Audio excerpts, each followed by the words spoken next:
I was the overnight security guard at a mid-rise. My motive was simple: keep my job and avoid cops in the lobby.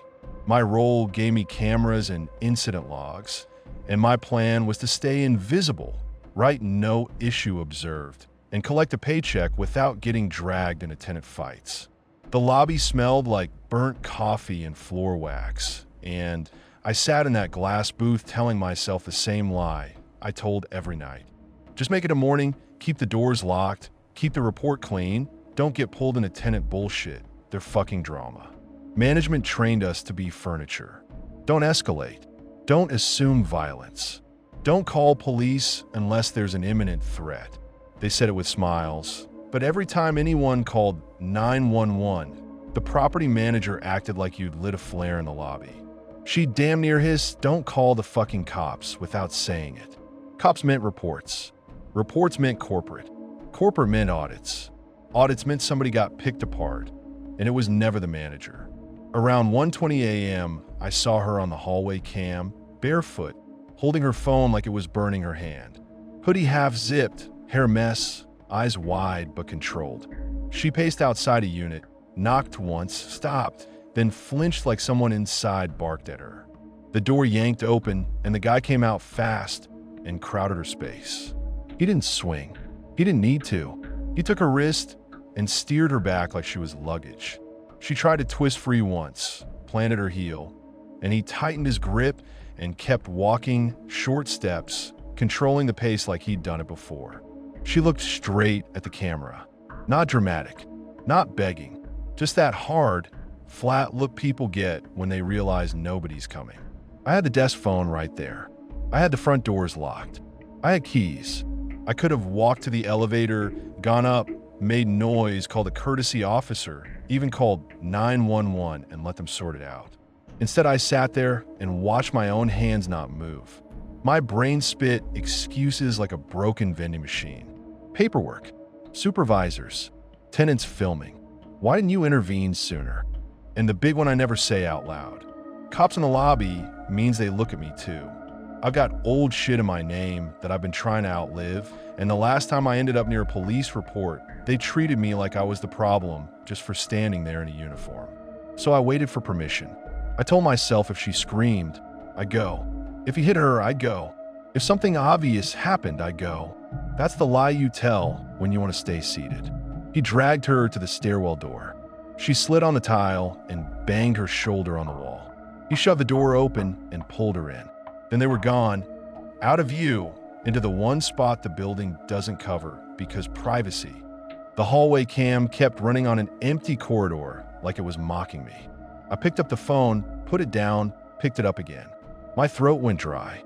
My legs felt heavy like I'd poured cement in my shoes. I flipped through other feeds like a moron, hoping she'd pop up somewhere else and make the decision for me. Nothing, just elevators breathing and the parking gate blinking. I opened the log binder because writing is what I do when I'm scared. I wrote, observed male or female disturbance on 10F. Parties moved out of view. No further issue observed. I hated myself even while the ink dried. A little later, the elevator cam caught him alone. Sunglasses on indoors, jaw tight, hands steady. He glanced up at the camera for half a second, like he knew exactly where I was sitting. No woman behind him. No bare feet. He stepped off and disappeared toward the garage. After that elevator clip, I actually stood up. I stepped out of the booth, and the lobby air hit me colder, like the building was daring me to move. I walked to the elevator bank, thumb hovering over the call button, and I just froze. I pictured opening that stairwell door and finding her folded on the landing, and then having to explain why I waited, why I watched first. I pictured the guy still up there, pissed, and me alone with a radio that barely worked. I dialed the courtesy officer anyway. It went to voicemail. I hung up and told myself that was the universe saying not to get involved. That's the kind of bullshit a coward tells himself, so he can walk back to the chair and pretend he tried. That night, I pulled the clip again and tried to export it to a USB like it was going to save her. My hand shook so bad I missed the buttons. Then I heard the manager's voice in my head, policy, liability, termination, and I deleted the file and sat there sweating.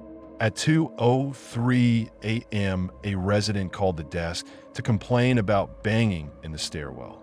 Not screaming, not help, just banging. I told them I'd check it. I didn't. I told myself it could be anything. A door, a drunk, a gym rat. I sat there staring at the phone after I hung up, feeling smaller by the second. The next morning, maintenance found blood in the stairwell. Thin streaks like someone wiped a cut and kept moving.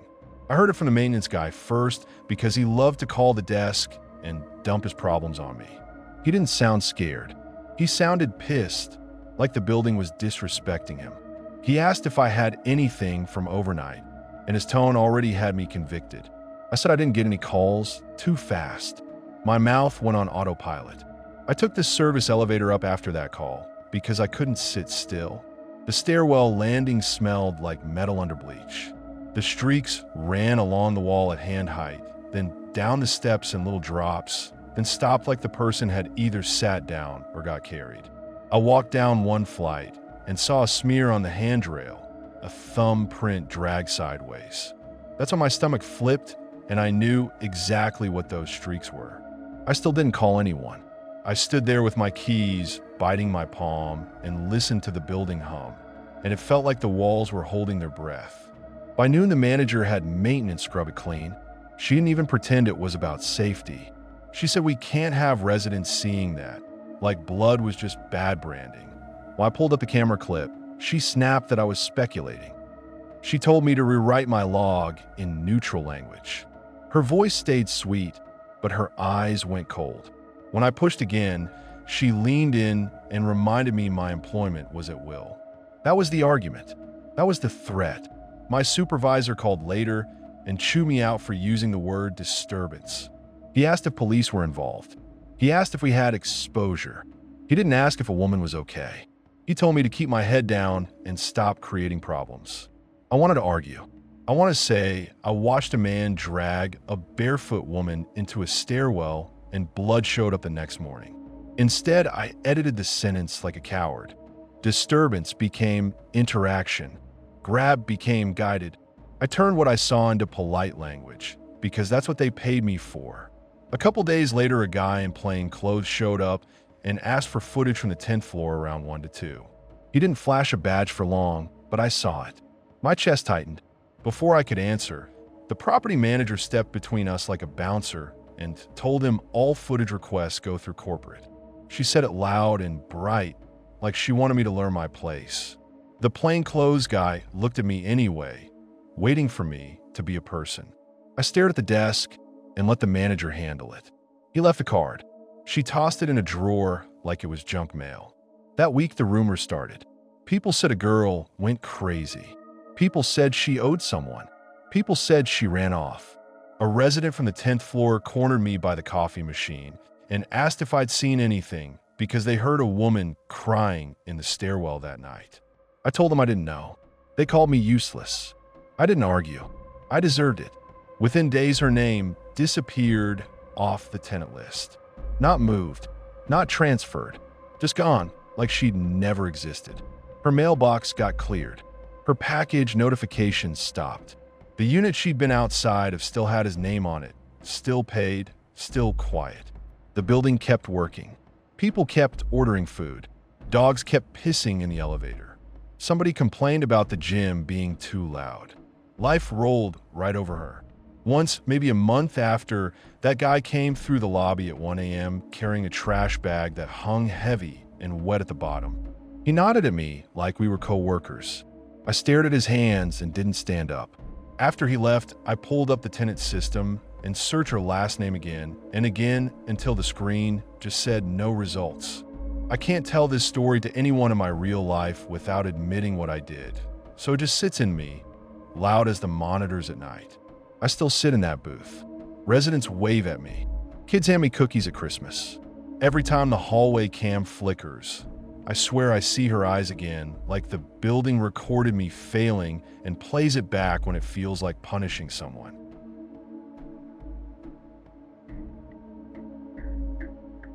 I work as a dental hygienist. My motive is to keep this clean little career and not end up broke. My role puts sharp tools in my hands all day. And my plan has been the same for months. Smile, do the routine, keep my head down, and never let what's in my brain leak onto a patient. People hear dental and picture toothpaste commercials. What it really is me leaning over strangers while they lie back helpless and try to breathe through their nose. It's spit, blood, gagging, and that bright light that makes everyone look dead. It's me wedging my fingers at the corner of someone's mouth so I can see what I'm doing while they flinch and pretend they're fine. It's trust handed to me by people who don't even know my last name. And I don't deserve that trust some days. The fantasies don't show up like what if. They hit like a flashbulb. I'm polishing a molar and my head throws a picture at me. Tools slipping, gum splitting, someone gagging, choking, that panic kick of legs under the paper bib. I don't want it. It plays anyway. The worst part is how detailed it gets, like my mind rehearses. Not movie stuff, real stuff. The angle of the scaler, the soft give before tissue tears, the suction grabbing something thicker than spit. My brain serves it up like instructions and my stomach turns. I fight it with routine. I narrate steps in my head like a checklist. Mirror, suction, scale, rinse, dry. I focus on numbers, on surfaces, on where the calculus actually is. I keep my eyes locked on enamel like it's the only thing in the room. But the second my attention drifts, the images shove in.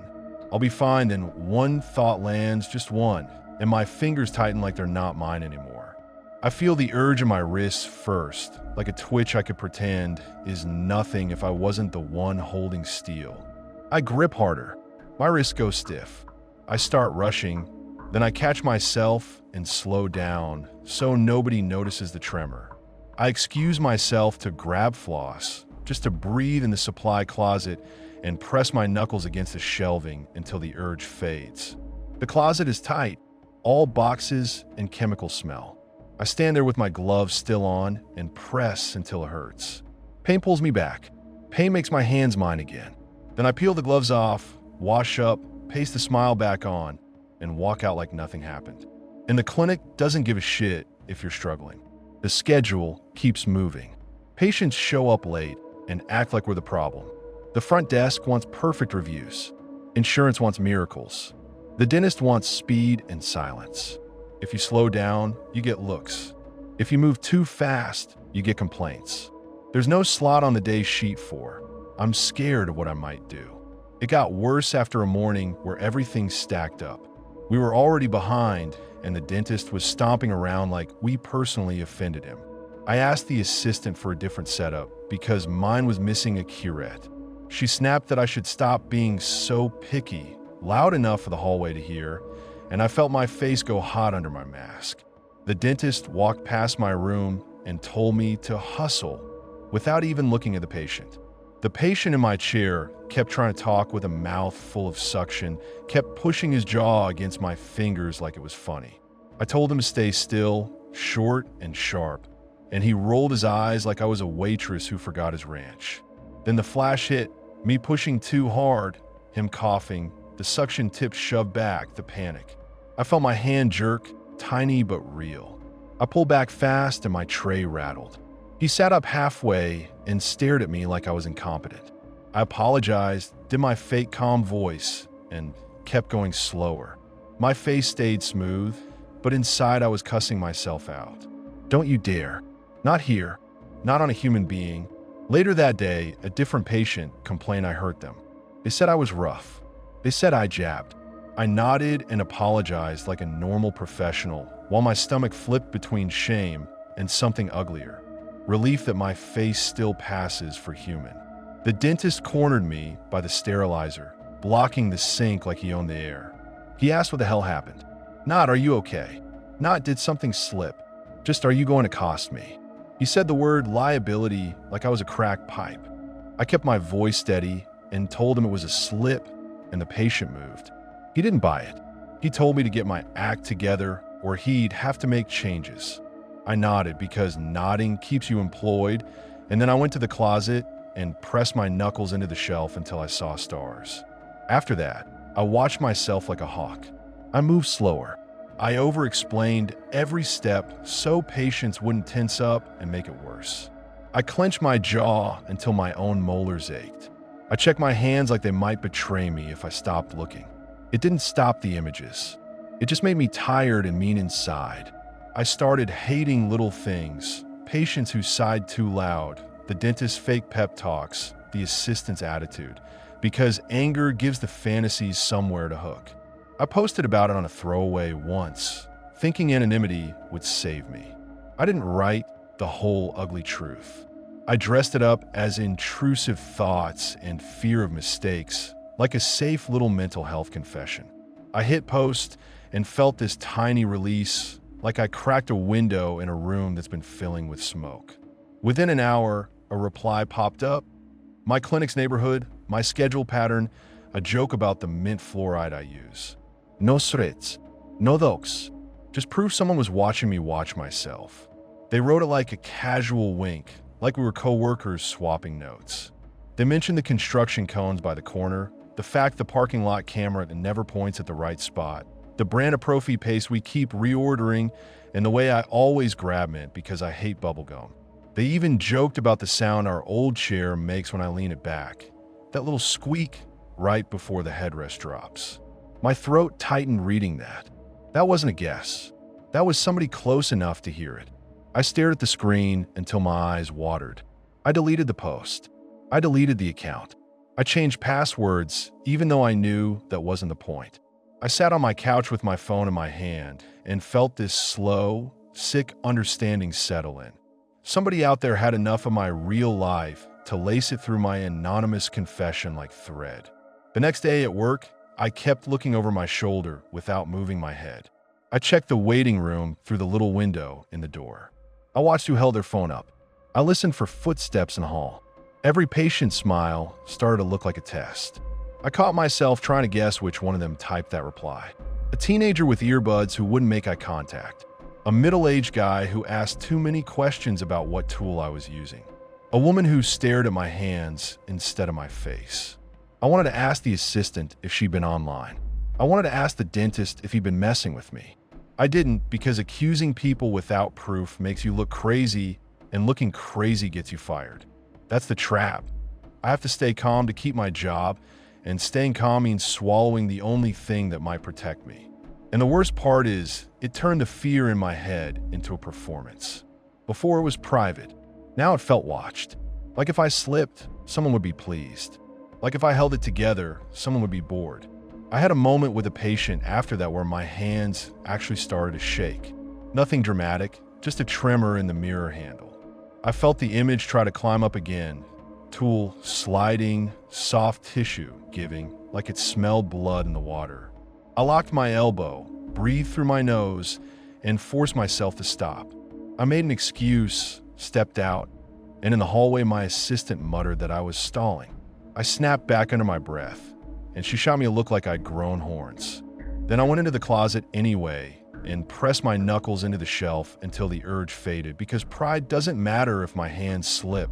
I still go back out with a fresh smile and do the job. I still wipe down the chair, bag the instruments, set up for the next person, and act like I'm not fighting my own brain every minute. I scrub my hands until they sting, even though I know soap doesn't touch thoughts. I line the sharp tips back on the tray, and I keep them pointed away like that's a spell. Sometimes the reply flashes in my head at the worst moment, like someone whispering my schedule right into my ear, and my stomach drops again. The dentist will walk by and glance in, and I can't tell if he's checking the patient or checking me. I'll catch my own eyes in the shiny metal of the suction, and I look like a stranger for half a second. I hate that I can't prove anything, and I hate that proving it would probably ruin me anyway. Now, when I lean a chair back and the overhead light clicks on, I feel like I'm the one on display, and the only thing keeping people safe is that I'm still scared of what I might be.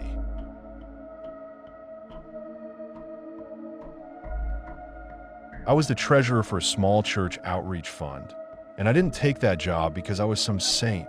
I took it because I was behind on everything, and gambling had turned my brain into a starving animal. My rent sat late. My car payment sat late. I ducked calls from numbers I didn't recognize. I'd wake up and check my bank app before I even stood up like the screen could tell me if I got to breathe that day. The church gig gave me keys. Real keys, logins, the little lockbox in the office. The second account people treated like a holy jar nobody would ever poison. I told myself I'd borrow a little, win it back fast, and put it back before anyone noticed. That sentence became my religion. It started with 20s from the donation box by the back door. The one people drop cash into when they don't want anyone to see them give. I come in to straighten up, lift the lid, shuffle the envelopes like I was counting, and slide a bill out. I didn't grab a handful. I wasn't brave. I was careful. 120, 2 tops.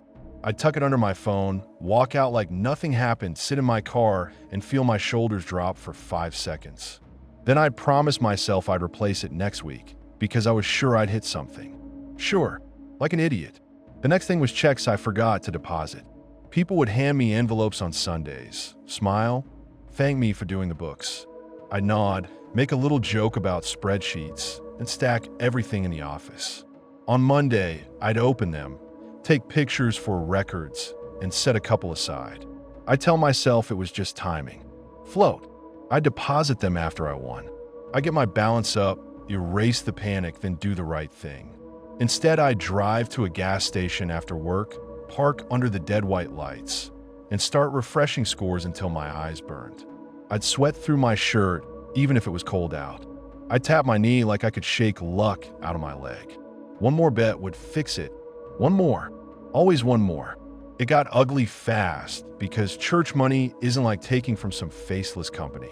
It has fingerprints, names, little notes, for families in need, for the food pantry, for the youth trip. People wrote those like they were sending a prayer through the mail. I still took it. I took it and then showed up on Sunday and shook hands. The first time someone questioned me, it wasn't dramatic. It was a Tuesday meeting in the fellowship hall with stale coffee. A deacon leaned over the printout and said the outreach account looked lower than expected. He didn't accuse. He said it like he was pointing at a loose ceiling tile. My stomach flipped anyway. I felt heat crawl up my neck, and I went on the attack because fear makes me mean. I snapped that we'd had delayed deposits and online giving moved slower, said the numbers would settle next month. He told she had fussed. I tapped the paper like it was the paper's fault. He raised his hands a little, backed off. The pastor gave me that soft look afterward and asked if I was okay. I lied without blinking. Just tired, I said. A lot going on. I walked out and my legs felt thin like I'd run. Then the envelope came in for the kids' wheelchair ramp. I knew the family. Not close, but you see them every week. The kid had this chair with scuffed wheels and a strap that always sat crooked across his chest. The mom carried him sometimes like she didn't feel the weight. She dropped an envelope off during the week, wrote ramp in big letters on the front, and put his name under it. She handed it to me with both hands like it mattered. I promised I'd take care of it. My voice did the church thing automatically, warm and steady like I was built for trust. As soon as she left, I shut the office door and opened it. Cash, not a fortune. Enough to cover what I just lost on a dumb late night bet. I remember how quiet my head went. No sermon, no guilt, no debate. Just this cold calm like money meant oxygen, and I was choking. My fingers moved before my brain caught up. I counted it quick, folded it, shoved it into my wallet. I told myself I'd replace it by Sunday. I told myself that line like it was a receipt that made the theft not real. That weekend, I went all in trying to fix it. I didn't even enjoy it. I bet like I was trying to stomp a fire out with gasoline. I chased live odds, doubled down, switched games, did the whole sick routine. I watched a team I needed blow a lead in the last minutes. I watched the score update and felt something inside me drop hard. I threw my phone onto the passenger seat and it bounced and lit up again like it wanted me to keep suffering. I sat there with the engine running, hands gripping the wheel so tight my knuckles hurt, and I knew I just burned a kid's ramp. Sunday came, and I'd already lost it. I got dressed. I drove to the church early. I unlocked the office, set out the offering plates, printed the little attendance sheet, did all the normal stuff. My hands shook when I tried to staple something. I kept wiping my palms on my pants. People started coming in, smiling, hugging, acting like nothing in the world was wrong. I wanted to hate them for it. Then I saw her. The mom sat in the pews with her hands folded, calm, trusting, like the world still made sense. I kept my face smooth. I passed the offering plate like I wasn't robbing them with a smile. I nodded at people. I laughed at a joke I didn't even hear. My throat felt tight the whole time, like I was swallowing a rock. After service, she found me near the hallway by the kids' rooms. She asked how I was going, real casual, like she didn't want to be a bother. She said they'd talked to a contractor and they were trying to line it up before winter. I felt my mouth go dry. I heard myself say we were almost there, that we were waiting on a couple things, that I'd call her during the week with details. I hated myself while I said it. I watched her face brighten like I'd given her good news. She thanked me. She wheeled her kid away, and I stood there for a second like my feet were stuck to the floor. That week I picked fights with anybody who got close to the numbers. I didn't mean to, but I did. The admin lady asked why a deposit slip didn't match a spreadsheet line, and I snapped that she was reading it wrong. She stared at me like she'd never seen me like that. I stared back until she looked away. The pastor asked for the monthly report, and I hit him with "I'll send it when I'm done fixing the last quarter," like he was bothering me. He didn't push, because pushing would mean admitting there could be a problem. I learned that fast. People don't want to dig. Not in a church. Digging means dirt. I started moving things around to hide the holes. I spread the missing money across months, so nothing looked like a single theft. I shifted categories. I called it timing and reconciliation. I made the math look messy on purpose, like it was complicated and boring, because boring makes people stop asking. I printed reports with slightly different totals, and if someone noticed, I blamed the software. I left a couple small errors on purpose, so people could feel like they found something and then stop. I got good at acting irritated whenever anyone asked questions. Irritation works better than denial. It makes the questioner feel like the bad guy. Meanwhile, the ramp didn't happen. At first, the family posted updates online. Not angry, hopeful. Photos of the kid on the porch. A caption about how grateful they were, how their church community was helping. People from church commented little hearts and praying hands. I saw it and my stomach turned. Then the posts got shorter. Then they slowed down. Then they stopped. One Sunday, I heard someone in the kitchen whisper that the family was struggling, like it was weather, like struggle just shows up and sits on your couch. Another person said maybe the dad didn't want charity. Somebody else said maybe it wasn't safe to build a ramp because of permits.